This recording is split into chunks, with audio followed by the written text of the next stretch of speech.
Mike, we're back behind the wheel of fury. I'm so angry. Don't be angry. Oh, someone cut me off in traffic today, and I want to find him where he lives and break his car. Don't do it. No, I know. It's a terrible, terrible thing to experience road rage. It's also terrible to be around someone who is experiencing it.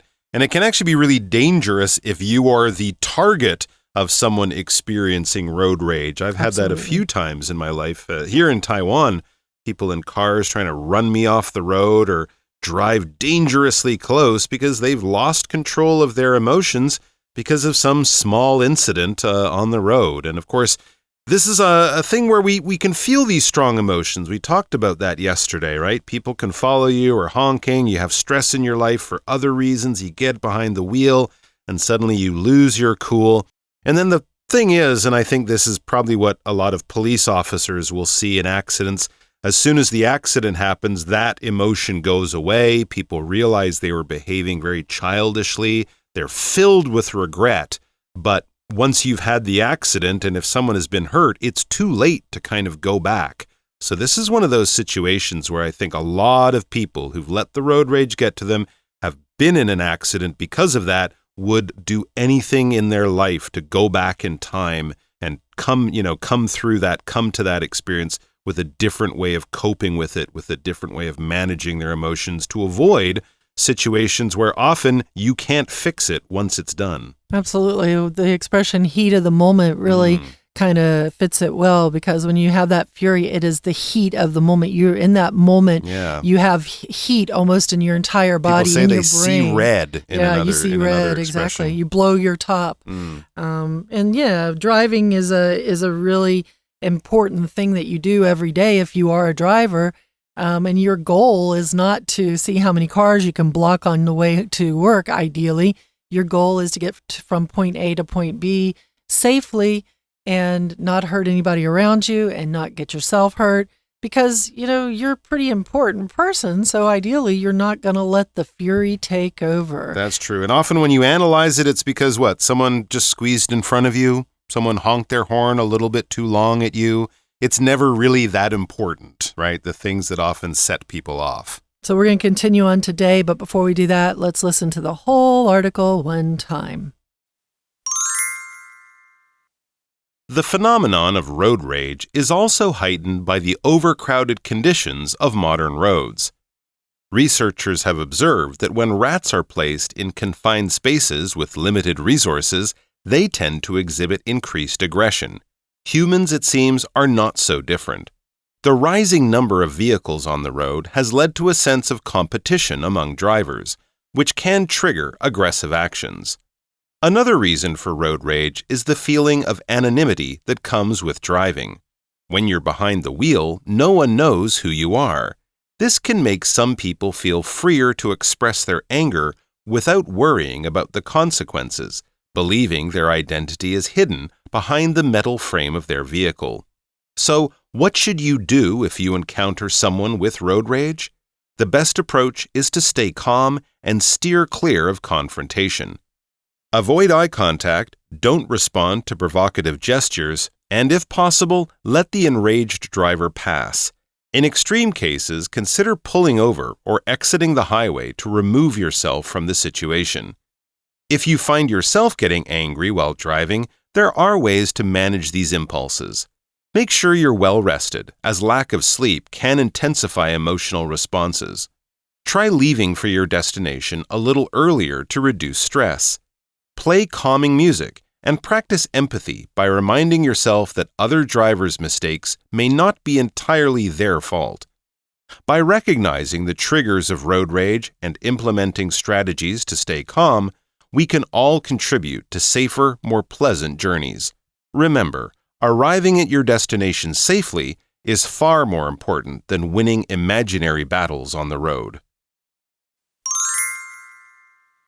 Mike mentioned ambulance drivers just a second ago when we were in our break. And yeah, absolutely. Ambulance drivers are the ones we want to get out of the way of, let them go through, and they might have the right for road rage, but they're trying to do something really good and noble. The rest of us are just trying to get home. And if we're a little late, who cares? It's no reason to get in a big fight, to feel angry. or to even worse, cause an accident and then be the one in the back of the ambulance. And so yesterday we talked about stress being a reason why people have road rage. We talked about people's personalities as being reasons why they exhibit road rage.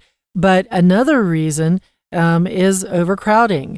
The phenomenon of road rage is also heightened by the overcrowding conditions of modern roads. Heightened means it's elevated, it's made more intense or more strong. And so the phenomenon, the occurrence of road rage is made more likely by the overcrowded conditions of modern roads.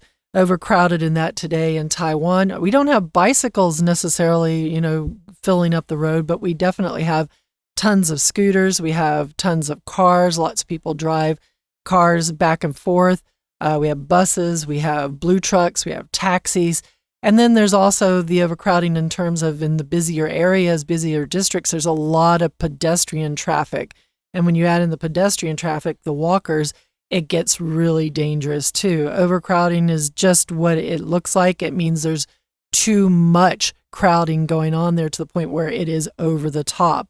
So it just means the roads are too full for what they can really handle. Absolutely. Have you ever noticed that you don't get road rage on a country road? When you meet someone on a country road, it's often like, oh, after you. No, after you. No, you go first. Really? And people wave at each other and they're friendly. But it's only, you're right, in cities, especially at rush hour, at the busy times in the morning and the evening when people are trying to get to work, get home, things are overcrowded. But apparently this is not something that's only limited to humans. Scientists have done research with animals that are not particularly like us and are probably really bad drivers. Oh, yeah. It says here, researchers have observed that when rats are placed in confined spaces with limited resources, they tend to exhibit increased aggression. So, yeah, if you're put in a small space with lots of other things, lots of other rats in the situation, and you don't have a lot of space to move around and you don't have a lot of food, well, you're going to have to do something. You're going to have to fight for food. Limited resources means not a lot of food or water, or maybe, places where you can comfortably sit down. Confined, meaning that it's enclosed. Oftentimes, if a space is confined, it's four walls and, floor and ceiling, and it feels quite small. If you think of the word confined, you feel like your hands are kind of stuck by your side of your body because you need to fit into a small space. And it doesn't really mean that the space is all that small. It just means that it's not bigger than something else. It's just confined. There's walls around it. It is a set space. But you can also feel confined within a space, which means that you feel like you are unable to be free, which makes sense, right? If you have a lot of rats around you, you don't feel very free if you're that one rat that really wants to get something to eat. And humans, it seems, are not so different. The rising number of vehicles on the road has led to a sense of competition among drivers, which can trigger aggressive actions. A lot of times what I see on the road is that you have certain hierarchies, right? You have the taxis and the blue trucks, they win because they're a little bit crazier. The buses, they win because they're the big guys and they need to move forward.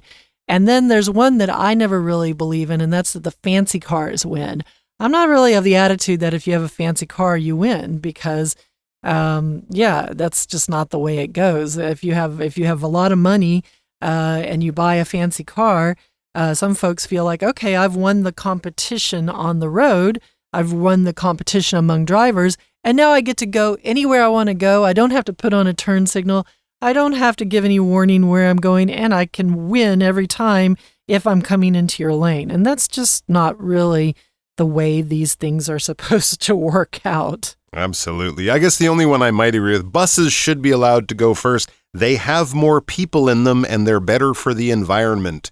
If you're one driver in one car burning up a lot of gas, it's probably better that the bus filled with people should go first. And in most countries, cutting off a bus or not allowing a bus to go first would end up with you getting a traffic ticket. Right. It says another reason for road rage is the feeling of anonymity that comes with driving. Yeah, it's different from, being up close to the person who bumps into you at the, standing in line at the store. You have to talk to that person. They look at you. You have to stand in front of each other in an aggressive way. And what are you going to do? Push that person, kick them, hit them? they can see your face. Everyone knows what's going on. Whereas, in your bubble in the car, you feel a little bit anonymous. And that's what anonymity is. No one knows exactly who you are. They might not even be able to see you very clearly because you're wearing sunglasses. Or in Taiwan, you have really, really dark windows, which I think are rather dangerous here. You can't see inside the car. If a car like that causes an accident, who was driving the car? No idea. Man, woman, couldn't tell. Windows are too dark. Plus, there's no way you can see outside those dark windows at night or when it's raining in any way that's safe. But the car, no matter what color your windows are, it provides you this sense of no one knows who I am. I can kind of do what I want. Unless they, get a picture of my license plate, I can kind of, behave how I want and just get away from here. And no one will know who I was. No one will be able to identify me. I have anonymity. When you're behind the wheel, no one knows who you are. This can make some people feel freer to express their anger without worrying about the consequences, believing their identity is hidden behind the metal frame of their vehicle. There you are. You're in your little private bubble. You are free to express your anger without worrying about the consequences, in the same way that the internet turns people into bullies because you don't have to put your face or your real name there. You can hide behind a screen name and an avatar. You can do what you want, say what you want, be as terrible as you want, and there will never be consequences. Consequences are the results of your actions. Good consequences of something, could be a wonderful benefit, right? Going to the gym and working out and eating well, what's the consequence? You look better, you feel better, you have more energy. If you go out and you lie and you cheat and you deceive people and steal, the consequences are no one will trust you, no one will believe you, you could end up in jail. If you drive around like a bully and you're causing all sorts of dangerous situations, but no one catches you and no one knows who you are, there could be very few consequences for you, but not necessarily the people around you. So people like this, they believe their identity is hidden. They believe they have anonymity behind or inside as well, the metal frame of their vehicle. The frame of the vehicle is basically the basic structure of the vehicle, kind of like the bones or the skeleton.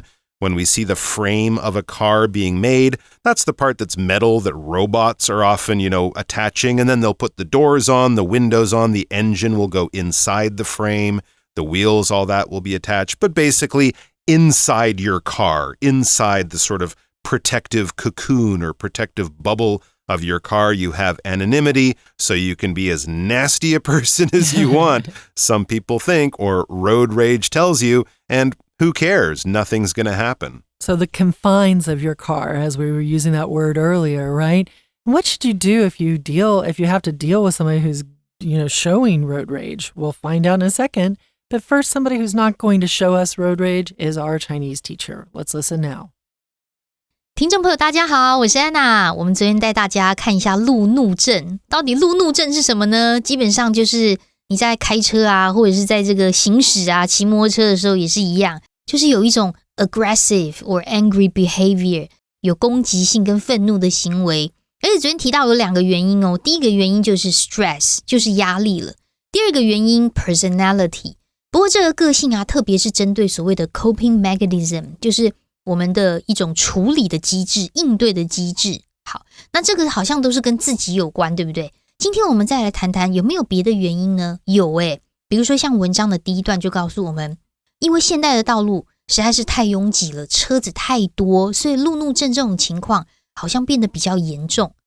那当然这个车子太多啊，就是过度于拥挤，所以我们在第一段的第一句把一个关键字就抓出来，叫做 overcrowded， 过度的拥挤 crowded 的拥挤。好，为什么呢？这个不是我们自己乱讲，真的有人做研究因为研究人员他观察到啊，假设今天不要是人啦，老鼠如果被放在有限的资源的狭窄的空间里面的时候，他们往往也会表现出更多的攻击的行为。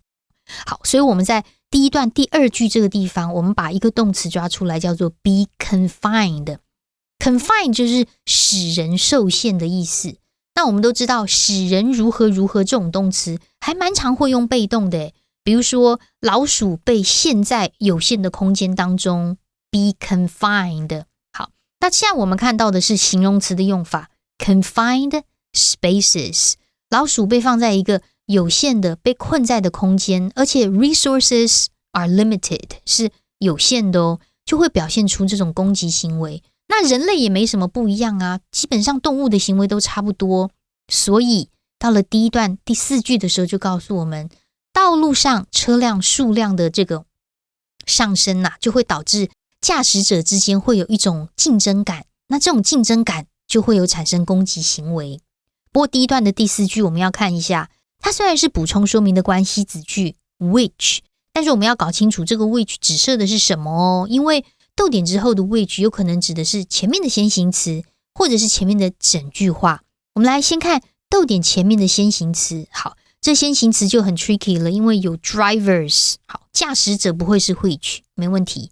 再往前走，我们看到的是 competition 竞争，可是这个 competition 其实是用来修饰 sense 这种竞争的感觉，所以完整的先行词应该是 a sense of competition among drivers。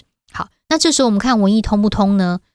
这种竞争感就会 trigger aggressive actions， 还蛮通顺的。那先行词应该就是逗点前面从 a sense 一直到 drivers的这个地方。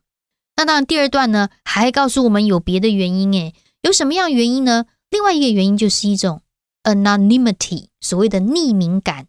什么叫匿名感的时候？比如说我们开车的时候啊，整个车窗都是关起来的，没有人知道你是谁啊，所以你不爽直接骂一骂啊，不开心啊就直接表达愤怒，这种匿名感就会让人表现出愤怒，这就是路怒症的另外一种原因。好，我们刚刚说的匿名感 anonymity 出现在第二段的第1句，那它后面也带了一个限定用法的关系子句，不过先行词要稍微长一点哦，先行词会从 the feeling 开始， the feeling of anonymity 后面才带出限定用法关系子句。这种匿名感就是因为开车所带来的一种匿名感。那因为你不知道，别人不知道你是谁嘛，所以你当然可以自由的表达愤怒。我们在同样第二段的第3句，这边有一个分词构句哦，我们把它抓出来看。这边的分词构句逗点之后的 believing 还原，应该是有一个原因 because they believe。 they 是谁呢？ they 指的是逗点前面知道的 some people， 这个有些人会觉得比较自由可以表现， because they believe 因为他们觉得，他们相信他们的 identity 就被藏在金属这个车辆的金属框架后面，所以它是一个连接词省略的分词构句，主词也被简化咯。 All right, we're going to take a quick break and then we'll be right back.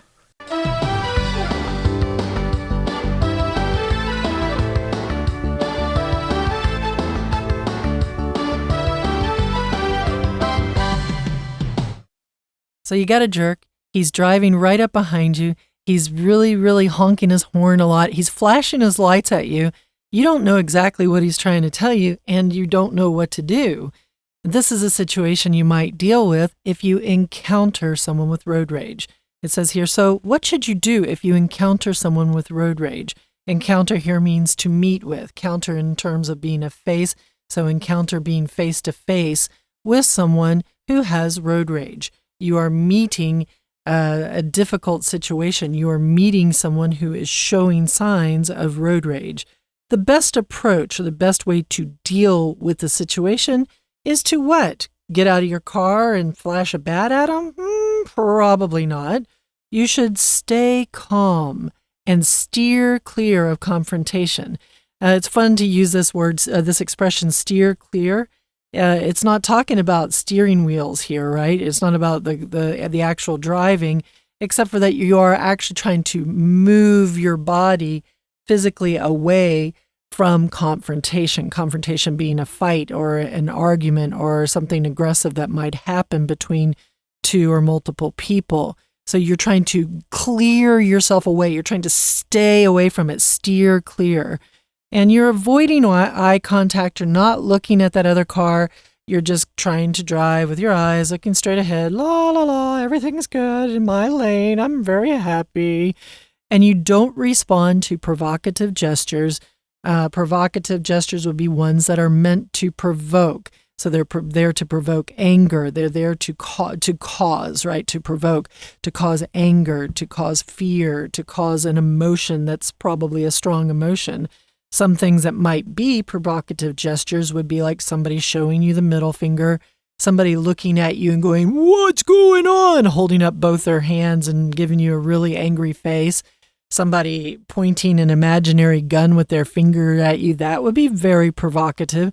Somebody holding up the bat that they have beside them, beside their wheel and threatening you with the bat. Those are all things that are meant to provoke a response in you or to cause a response in you.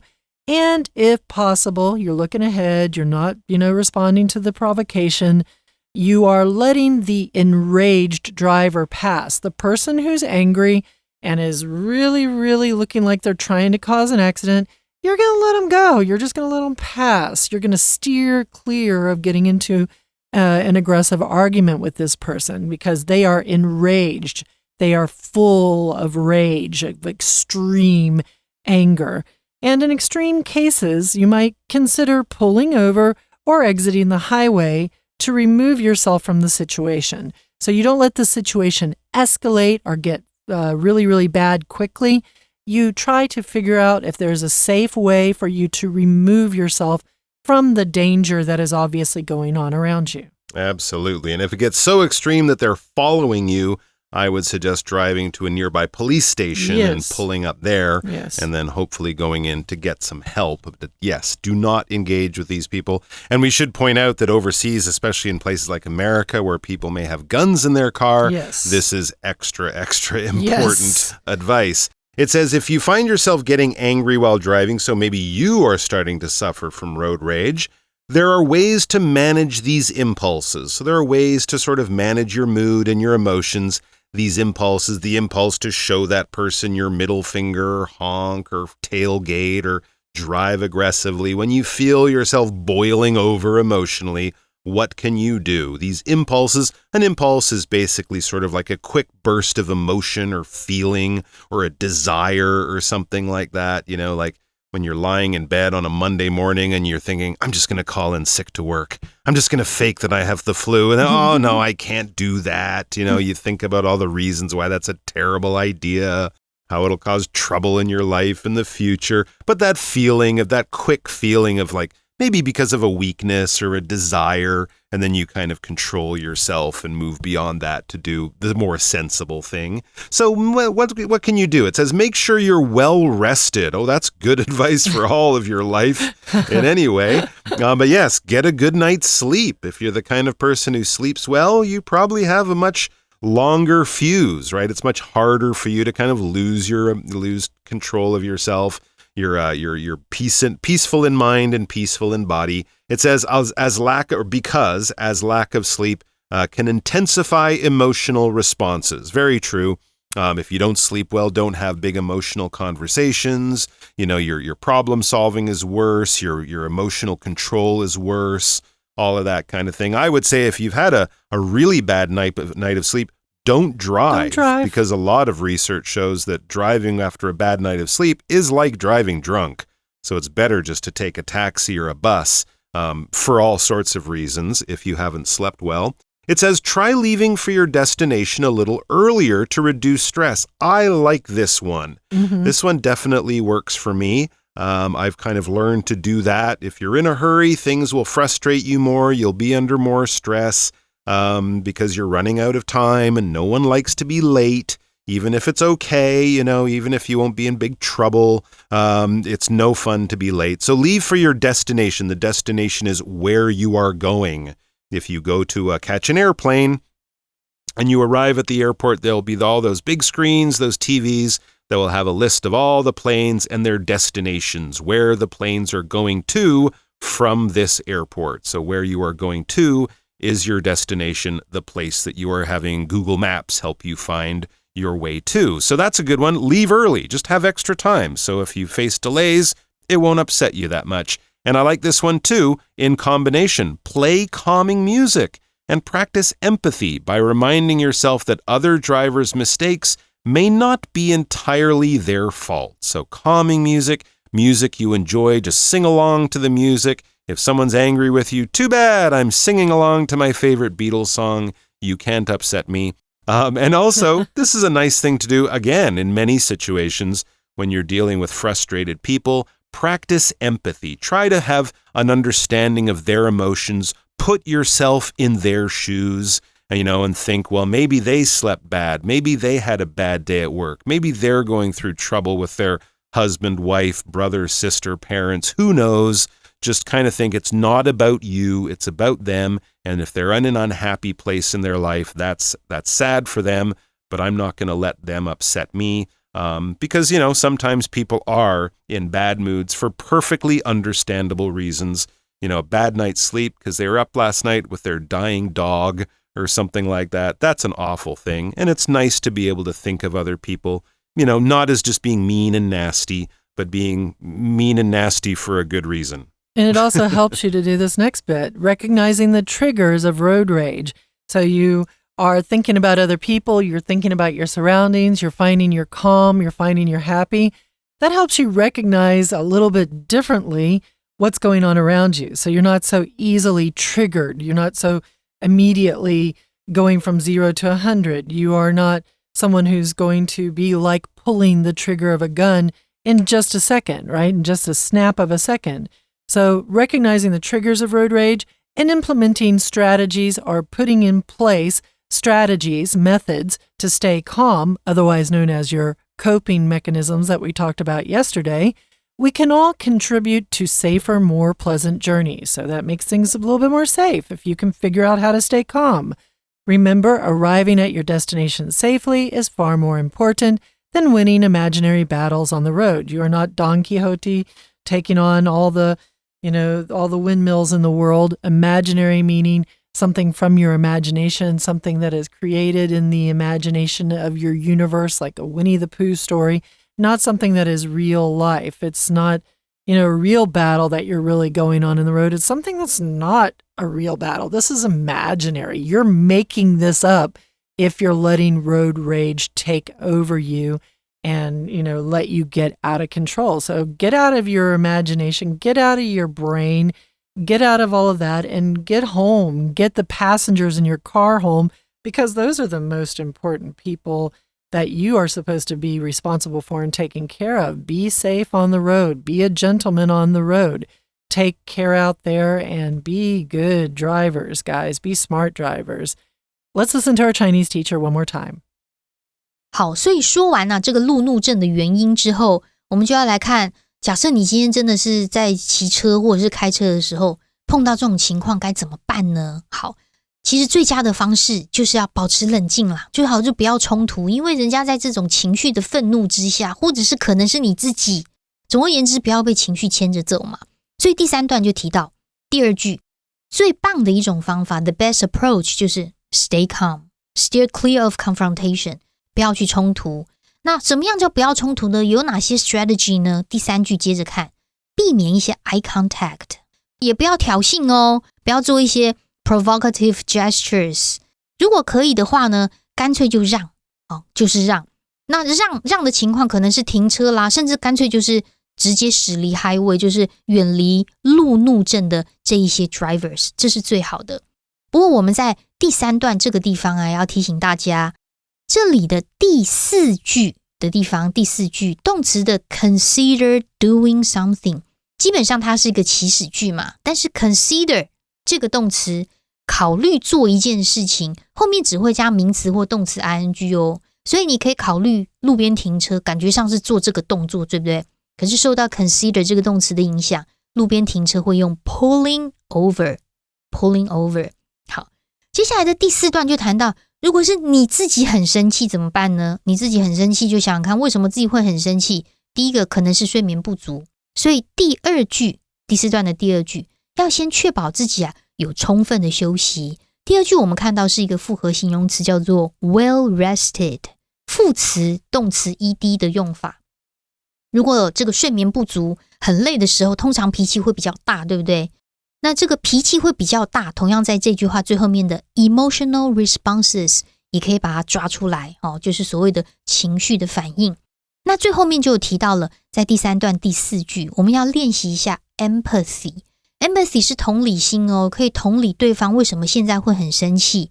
那你可以同理他，这样子的话呢，你就不会被引发那一种怒火。所以希望大家都能够了解路怒症，并且知道怎么样来应对。以上是我们今天内容，我是安娜，我们下次见。So just as a wrap up, road rage, bad. Safe driving, good. For English Digest, I'm Leah. And I'm Mike. Get home safe.